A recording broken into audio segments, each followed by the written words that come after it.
Welcome to this edition of School Matters. I'm Joni Kopis, and today we have with us Dr. Richard Pylan. Nice to see you. Thanks for coming on the air. You're welcome. He's going to talk a little bit to us about Hamilton's historic public schools. He did a research booklet for us. But first off, this isn't your first book that you've written. No, it's not. How many have you done and of what? Well, years ago when I was taught up at Miami, I did a book on interpersonal communication in 1980. And then after I started my business in 83, more recently I've published a book about Images of America series, a pictorial history of Independence, Missouri, where I grew up. Where you're from, right? And if you've seen the picture books of Hamilton, there's one from Butler County as well that, boy, I can't think of his name off the top of my head. But him and his wife Cheryl did those two Randy books. Nutt. Randy McNutt. I'm sorry, right. You're exactly right. Right. They did one for Hamilton and Butler County. Right. Mine was for Independence, Missouri, hometown of Harry Truman, right. the great president, and where I grew up. And then last year we did one for Sugar Creek, Missouri, that I wrote for the Sugar Creek Historical Society that I'm a member of, which is an adjacent town to Independence. And was the site of a Standard Oil refinery, and a lot of my high school friends were from that town. Right. And then more recently, just this past couple of weeks ago, the final edition of the Illustrated History of the Resident Theater, a theater in Kansas City that was producing plays from 1932 to 1983 that was published. Well, that's impressive. So again, this isn't your first crack at a book, but it was a lot of research time. You put a lot of effort into this, love and passion. I promised you that I would do a book about the history of the schools in the Arcadia series, but they don't publish those anymore. So I just said, well, a promise is a promise. I went ahead and did this, and I relied on a lot of the archives you gave me access to at the old administration building there. And then a lot of local resources. I'm indebted to Rob Weil, the insurance, United Heartland Insurance Company, and he's now on City Council. Correct. He has a terrific postcard collection that he gave me access to the schools, and so I was able to, the parts about the schools. So I used some of his postcards in the book. And Lane Library. Lane Library, the Cummins Room, a very valuable source. Right. Jim Blount has a lot of articles about the schools among his many writings, and Journal news, newspaper clippings, lots of those. Yeah, so there's a lot of it. Plus several online things from the Butler County Historical Society to the Ohio Historical Society, and a number of things. And plus there's a couple of old history books about the system. They have Butler County online as well. So there's a lot of internet sources. A lot of resources for you. Very good. So when you started this, you sort of separated the construction into three periods. Yes. So let's start at actually before the three periods, when the school started in Hamilton/Rossville, because at one time it was two towns. It was two towns. In 1803, when Ohio became a state, Butler County was created, and then the townships were created and that sort of thing. Hamilton was incorporated first time in 1810. And however, it only lasted for 5 years because they didn't have the necessary meetings, so they lost their charter in 1815. Minor detail, right? Yep. And then they were reincorporated in 1827 when Rossville and Hamilton were incorporated into one town. Then they split in 1831, arguments, I suppose, over whatever. And then they came back in 1854 and have been joined at the hip ever since. Now, before 1854, as there were subscription schools where a lot of itinerant people would come in, set up shop, teach classes. Lots in German. Mostly German. A lot of it was German. And they would have people who would subscribe to have their kids taught in the schools. Now, in those was as early as 1809 was the first ones. In 1825, the state legislature created laws that allowed townships and cities to form school districts. Right. So what happened in that era was that Fairfield Township had 10 or 12 school districts, 10 I know for sure, off the top of my head. And St. Clair Township had several school districts. And in Hamilton, Fairfield Township School District number 1 was located in a building on Front Street that had been built in 1838. And then on Dayton Street, that was in what was called Fairfield Township District number 10. That building had been built in 1837. On the west side of the river, which was St. Clair Township School District number 2, a building, the first one in the area really of any substantial remains of it, was built in 1832 on the corner of C Street and Ross Avenue. There's been a school there ever since. Been a school here for years, ever since, in one form or another. Right. So those were the first 3 schools in the area. And they practiced, and then in 1851, when the legislature allowed let me double check my notes here on that. 1851, right, where they allowed Hamilton to have a school district. They merged the 2 township districts of 1 and 10 into one city town school district. All right. And then they had 6 Board of Education members elected. And over on the other side of the river, St. Clair still had their township there, district school number 2.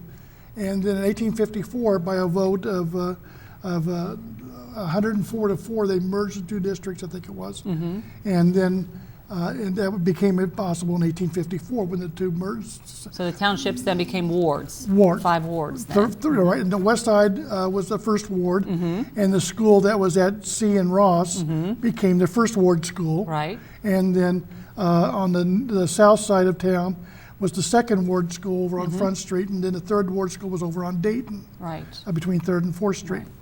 And those buildings were around, and when they merged in 1854, those were the 3 buildings. And that's the way things were pretty much set up initially when the school system became a district in 1854. And then as population grew, then they had to add more. Right.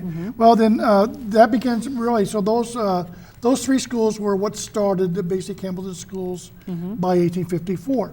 Now, after that time, I include the construction in the first period from 1854 through to 1925. Right. And over that period of time, the first major construction period, the district built 18 schools that were spread throughout the community fairly far and wide. And as the city developed and through annexation and population growth and that sort of thing, those buildings were maintained and improved and expanded upon as the population took place, growth and development. So over those years, from 1854 to 1925, a total of 18 schools were built. And when they first started, we talked about the 5 wards.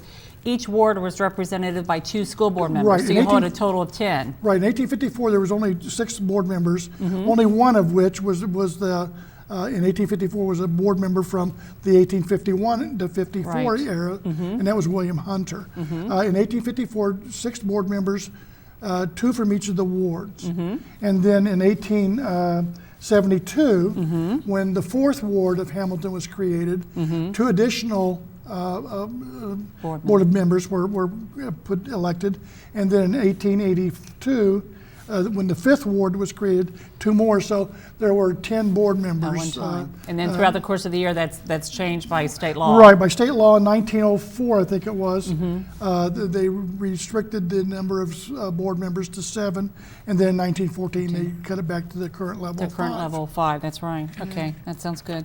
All right, so let's talk about the first phase in what buildings were where.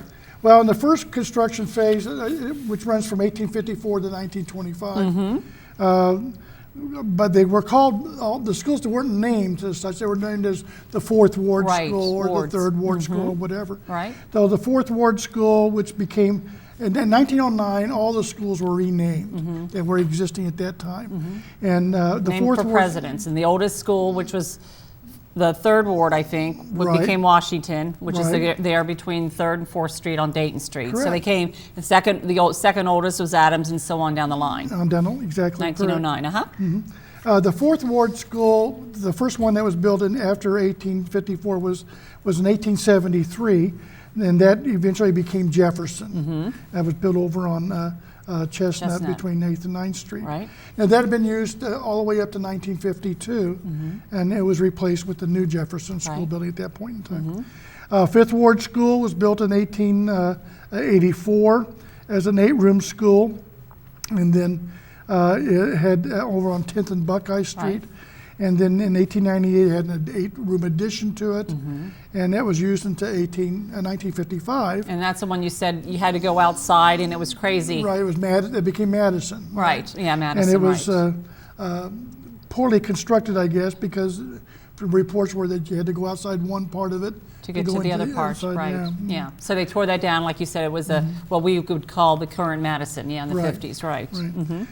Then Central High School was built in 1892. That was a lovely building over on 2nd and Ludlow, and that was used until 1915 as a high school. That was like the empty parking lot across from Sears, which is now, I think, the 210 building there on 2nd Street there. And it's an empty parking lot. And that was Central High School, right? Right.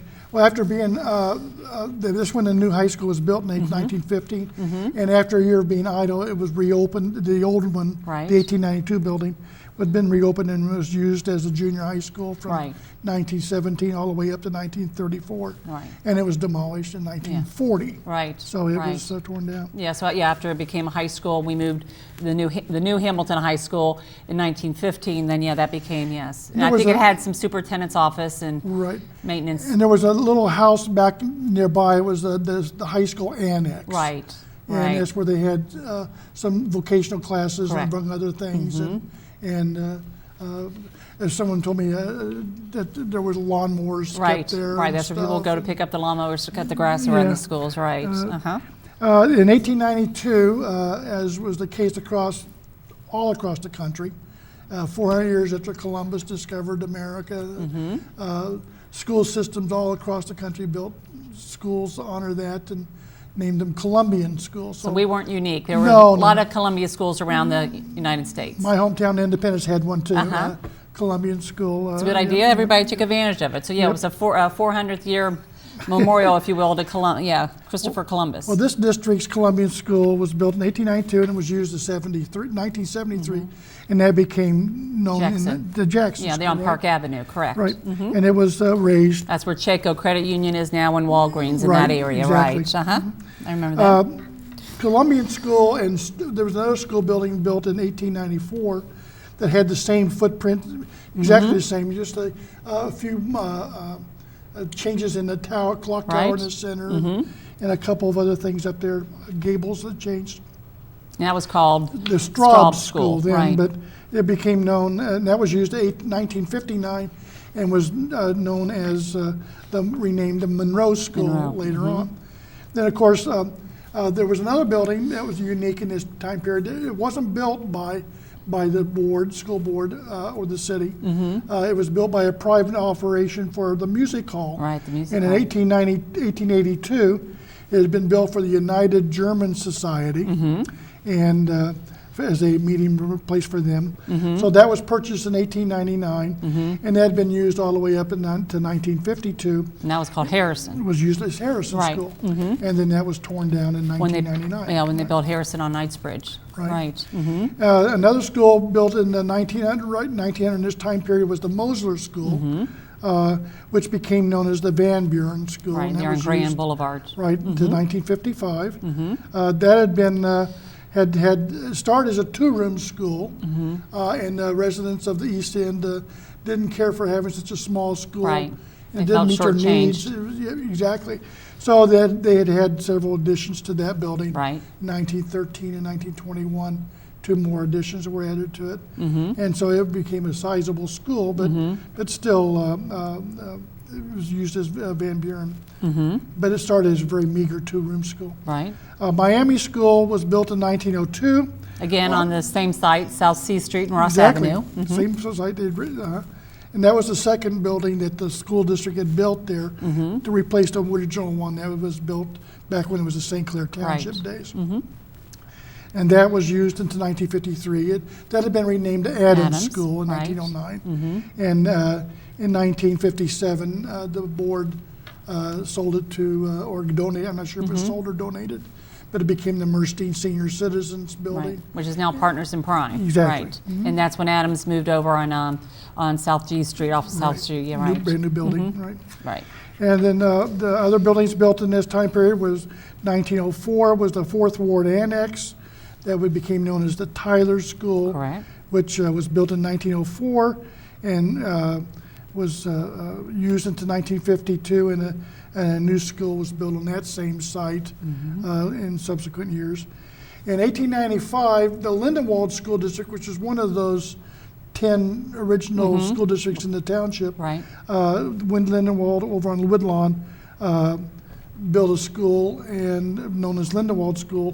But then when the Lindenwold district merged into the Hamilton district in 1908, that became part of the school system, and then in 1909 became known as the Polk School. Right. And that had been used in 1973. Then we sold that, and now it's Bell Towers. So if you drive down Pleasant Avenue, you see the tall On that site, center. right. Yes, it's called Bell Towers now, right? That I don't area. think much of that school still stands. I No, think, it was totally gone, and Right. yeah, they built the Bell On the site. Towers, correct, And then Taylor School was on Corbin Avenue. That was built in 1909, right when the two districts had merged. Right. And that was used in the 79, and that was sold in 1980 to a local dermatologist here Right. in town. Still And standing. Still standing. And then Lincoln School, a lovely looking building over on Gary and East Street. That was also built in 1909, and it was used up to, what, 2009 or 10? Yeah. Well, we closed it as an elementary, and then for 2 years, it housed the 8th graders at Wilson while Wilson was being renovated. Yes, so it was, And it's under Yes. being raised now, I guess. At this right, point. Lovely building. I'm Right. sorry to see that one go too. right.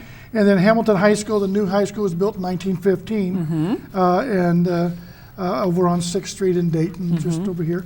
And Actually, that was delayed a year or so because of the 1913 flood. Right. Construction was delayed. and then it was just built with, I think, the number of rooms in a lovely auditorium in Oh, it. beautiful. And a lot of things, a lot of vocational schools, machine Right. rooms and sewing rooms and typing rooms. Right. And some of the pictures in the book show you those rooms, and it's really kind Very of neat. clever as to Yes. what they thought was state-of-the-art education. Oh, yes, those days, uh-huh. compared to what we have today. Well, we'll with- feel that probably the same way in 100 years. We won't have to worry about it. But Yeah. interesting on that building, though, it had no gymnasium. Right. So in 1924, after the state Board of Education made up a variety of rules about physical education being needed in the schools and so on and so forth, the Hamilton Board put together a plan to build a gymnasium. So in the meantime, we rented facilities from the YMCA and the YWCA, so Right. the boys and girls walked there to do that until we had the new gym in 1924 Yeah. there. Yeah. Yeah, new So, gym. but it was interesting too. You're talking about cost and stuff. Interesting point. You said back in the early days, the Board of Education would go to city leaders and Right. ask for money as opposed to the voters. Explain a little Right. bit about that. Well, in those days, for some reason, there was no real way of funding things. The state, when they said you have school systems, if you want to, but they had to be funded locally, the state didn't give a whole lot of money, if any at all, Right. to fund the schools. So when the Board of Education, who were made up of people who were what we would call movers and shakers. Right. You know, many of the merchant class, if you went up down High Street, they owned the stores, Right. that sort of thing, and the professions and so on and so forth. And they were the Board of Education members of the period. And they would go to the city council to say, we need a new school over like in the 4th Ward or the 5th Ward or whatever. And then the city would come up with one way or another to fund it. So it was built with city kind of monies, and the school system was part of the city. Somewhere along the line, I'm not quite sure when the changes took place, but coming out of the state capitol were new laws that mandated certain aspects of funding and rules and things. And then somewhere along the line, bonds had to be passed where taxpayers would fund the money. Yeah. So then it it wasn't became an a voting. obligation of the city anymore. Right. It was the taxpayers in the community. Right, that and did. that's the whole voting for the bond issues. Okay, so that finished like the first Right, phase those 18 of schools. constructions. The And second phase begins in 1925, where we left off with the first one, and I date that through to 1960, largely because that's kind of a tidy breaking point. Right. And during the 60s, there wasn't much construction Right. done because they Right. were built to meet the needs. Yes.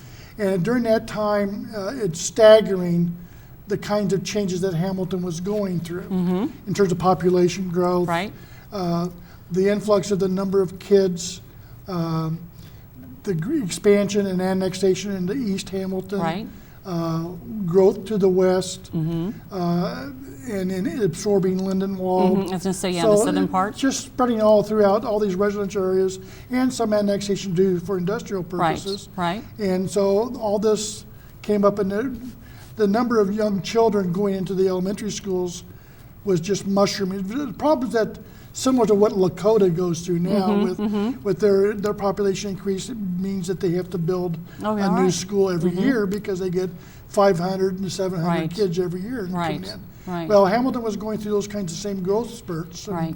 And every year. So, I mean, in the book, I don't have the numbers off the top of my head, but the growth in the numbers of students went from 1 year to go from like 500 up to 2,300 new kids into Right. the schools. Right. Well, to build 4 new schools is awfully difficult Oh, right. to do. Right. So in 1925 to 1960, voters passed 4 bond issues for a total of $20 million. Lots of money Right. in those days. And with that money, they were able to build 13 elementary schools, 3 junior high schools, and 2 new high schools.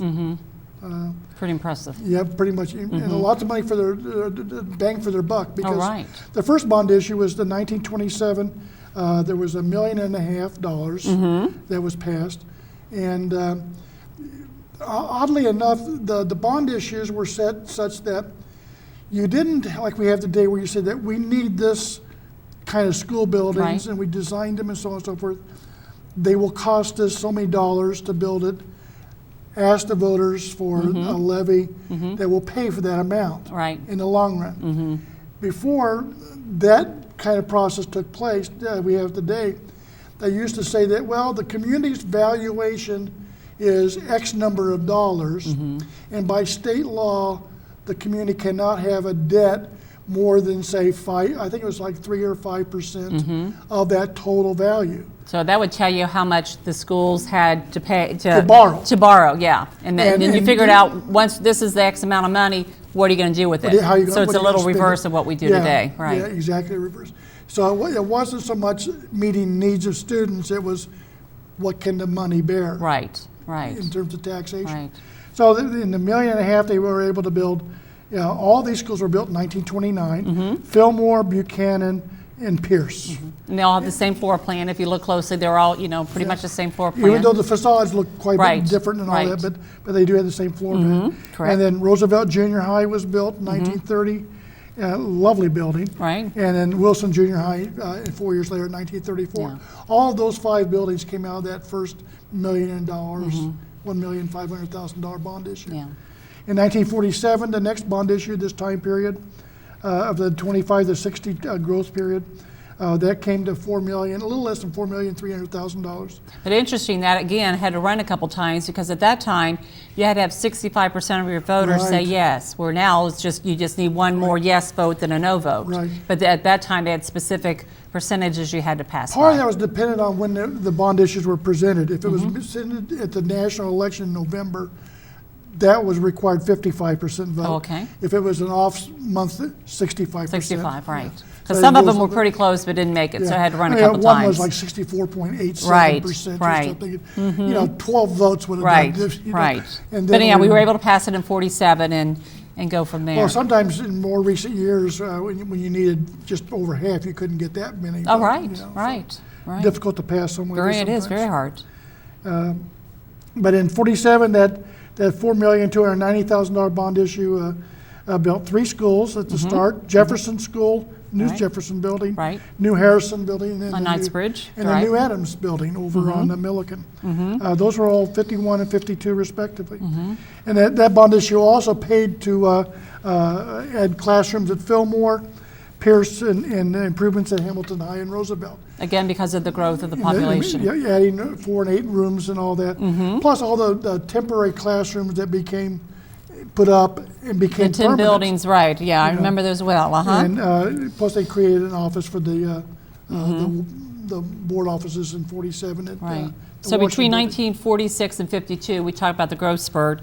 More than 2,000 homes were built in Hamilton. Oh, and easily. then you see the pockets of the neighborhoods, growing up, literally growing out of the ground. So there was a need, obviously, for more schools then. There's several pictures where you can see, and one day you see a picture of a field and Farmland. yeah, farmlands, and then another picture several months later where there's 500 tract homes. Right. Yeah. Amazing. So yeah. So that was definitely the peak of Hamilton's population. Yeah, Right. major residential development. Right. Sure. So then in the early 1950s, then they went again to the voters for more. In 52, another issue passed of $4.75 million. That $4,750,000 built 5 new schools.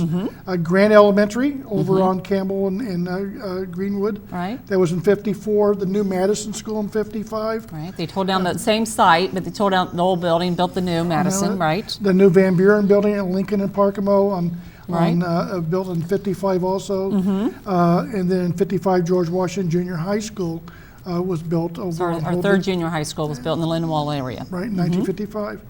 And they also expanded Buchanan, added building classes to the Lincoln, and improvements at Polk and Taylor. And then we also were able to build McKinley Right, Elementary. which is a sort of I like to think of it as a found school. Right, Because interesting. What they had done was that through frugal administration of the bond monies, they had enough money left over to build a very small McKinley school, free of charge. Right. They used the bond issues and were able to Build a build new one. an 8-room, a little plus kind Right, of thing. because I think I might have been kindergarten through grade 4. I know we've had district offices there. It was a kindergarten center for several years as well, and then we had our alternative program at that school. So that free building, if you will, has been used a lot. Yeah, it's got well worth its money. Very much so. Especially Paid as for itself. Yeah, that's right. Right. It's like a free thing. Right. In 1956, then another $6,480,000 bond issue passed, and that built the last of the 50s construction.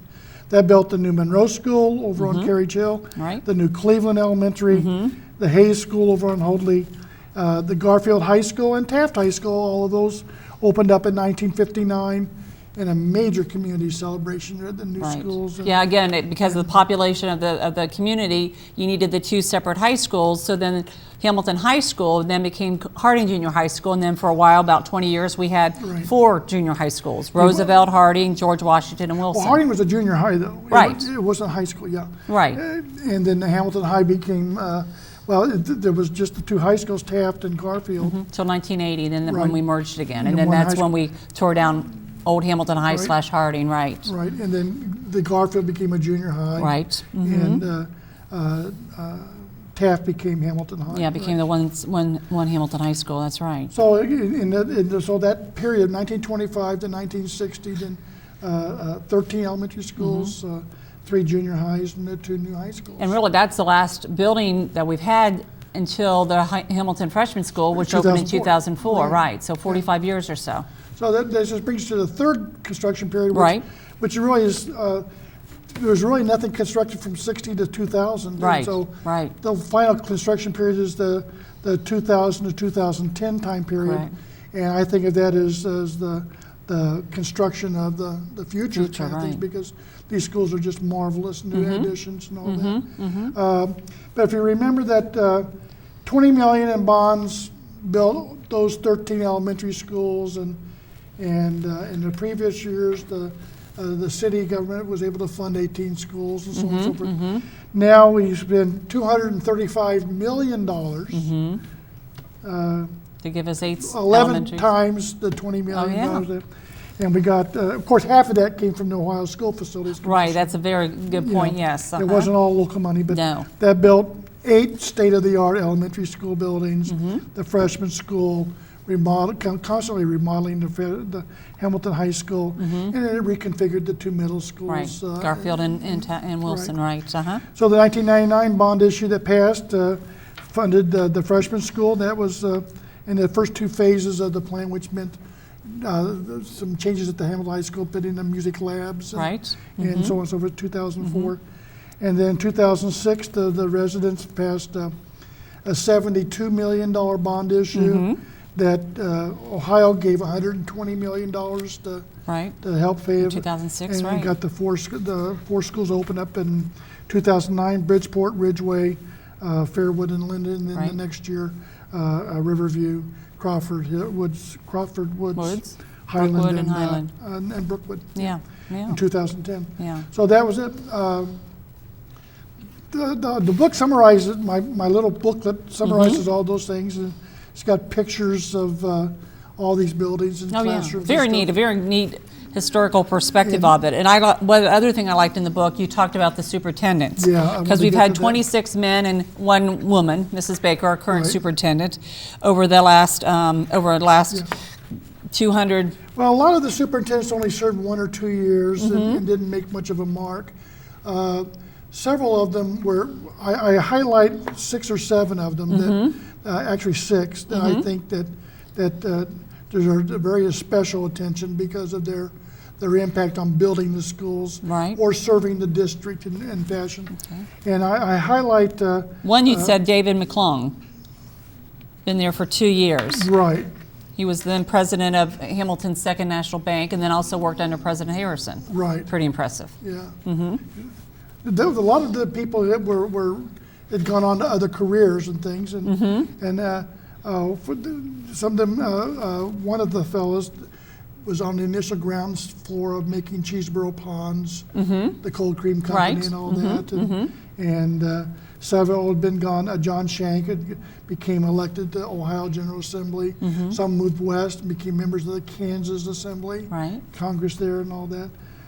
Superintendents of Cincinnati Technical Schools. A lot of them were really terrific people that served in the district school, but they only stayed here very briefly Right. and moved on. Talk to about other careers. Superintendent Alston Ellis. He has an interesting Austin Ellis career. was a terribly interesting man for some reason. He served here 2 different terms. He came out of Miami University, as I recall, and he served a total of 13 years. In 1871 through 1879, and then during that period, not much, just growth and development of the Right. schools. Then he worked to build the 4th Ward School in 1874, and that became Jefferson. And he became superintendent of Sandusky, Ohio schools after he left here. And then subsequently he came back here for a 2nd term. During the 2nd term, he built a 3rd Ward School, which became Washington. And he created the 1890 School Board Plan, which made Central High School built. Right. And Columbia and Straub School. He left here, went to Colorado, and became the president of the Colorado State University at Fort Collins. And then after serving there, he came back here and became president of Ohio University. Right. 19 years he was president of Ohio University. Yeah. So he did pretty well for himself, A I'd very have to say. competent fellow, I'd yeah. say so. And then after him, of course, everyone hears of Darryl Darryl Joyce. Joyce. Yeah, Darryl Yes, Joyce. and he's interesting. As a student at Miami University, his senior year, he was principal of one of Hamilton's schools. The Columbia School / Jackson there on Park Yeah. Avenue, yeah. When Principal he of was the still in college. Right. And then after he graduated, he became Superintendent. Isn't that amazing? He must have did real well. That's so a he nice became career path, isn't Yes, it? that is. Let's just jump some steps. So Yeah. and he was there for 26 years as superintendent. I think, yeah, that's right. Yeah. And then And he was there when they passed the bond issue for the Buchanan, Fillmore, and Pierce. So, again, part of the early construction. he served until 1929, and I'm not sure how many more years he lived after that, but his wife gave the land Joyce Joyce Park. Park, yeah, butts up against Hamilton and Fairfield. She donated that land in honor of him. Then after him was another superintendent, Baker, and again he had interesting. He's been there 10 years. He was there during the Depression, so that'd be hard times. Oh, the horrible times. He oversaw some construction that had been passed with earlier bonds, but to keep the schools open during that time period was, in my view, a monumental achievement. Because schools were closing left and right across the country. Right. In order to do that, they shortened up the school year. Today's students probably be happy to hear that, but Probably, yes, And then, but what more to the point was that all the administrators and teaching staff and all that took a 20% cut in pay. Yeah. And if it wasn't bad enough to have low money, they even have lower money with 20% cuts in pay to keep the schools open. But they kept the schools open. Right, and then he was able, like you said, he was able to prosper with the previous bond issue to build the schools in Roosevelt and Wilson under his tenure as well. Right. So yeah, had to be tough times for him. Yep. In the 50s, we have Walter Cruson as another superintendent. I chose to single out besides Baker and Joyce and Ellis. Cruson was here for 5 years, from 1948 to 53. During this time, he built 3 new schools and classroom additions to several schools and all that.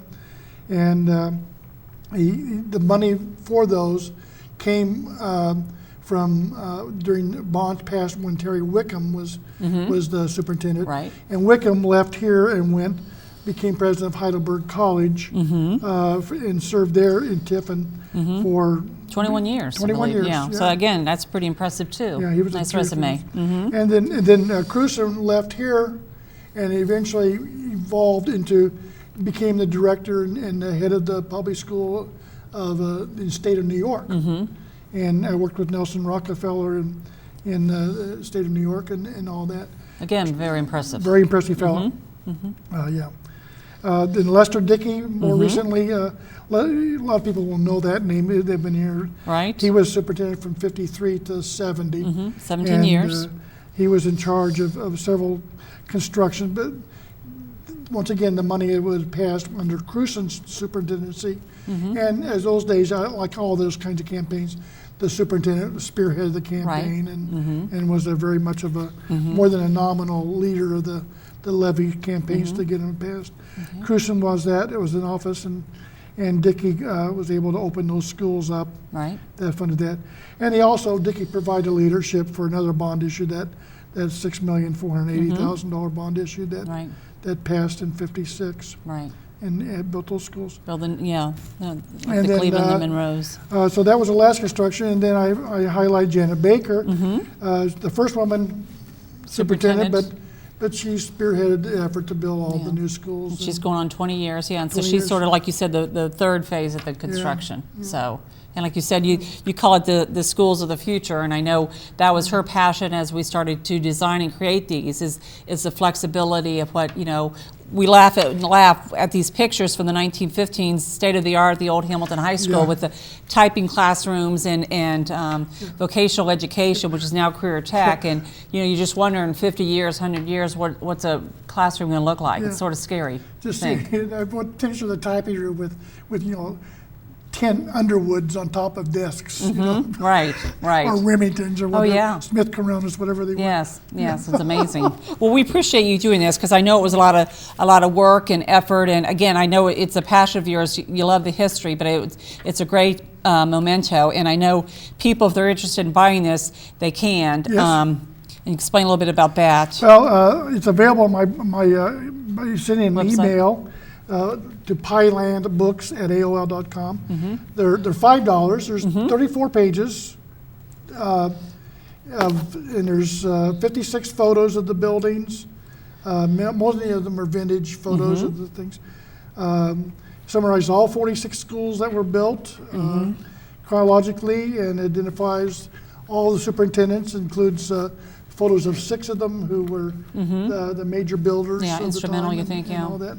Well, and it's great for anybody that loves, of course, the history of the community or schools, teachers, what have you. I mean, it's just, as you said, it's chock full of nice tidbits and trivia questions. I always like to get my family trivia questions, so I'll ask them which was the first school, see if they know that. So very interesting. I think our viewers can remember, maybe not way back, but 40s, 50s, 60s. It doesn't seem like that was so long ago to a lot of us, and we still have some good memories. And I know when we started tearing down the elementary schools, it was tough for everybody, because it's sort of bittersweet because you have such good memories. But another way we were able to sort of capture the memories of that too is a local artist, Don Armbruster, has done renderings of all the schools, and they're all featured in the lobby of our Board of Education office on Dayton Street. And so he can do a variety of different things.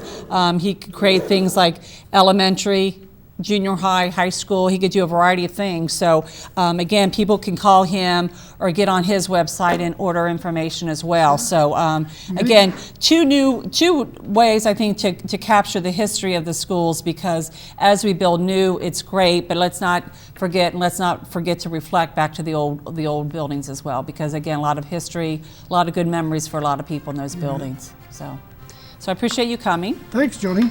And that wraps up this edition of School Matters. For TV Hamilton, I'm Joni Kopis, and we'll see you next time.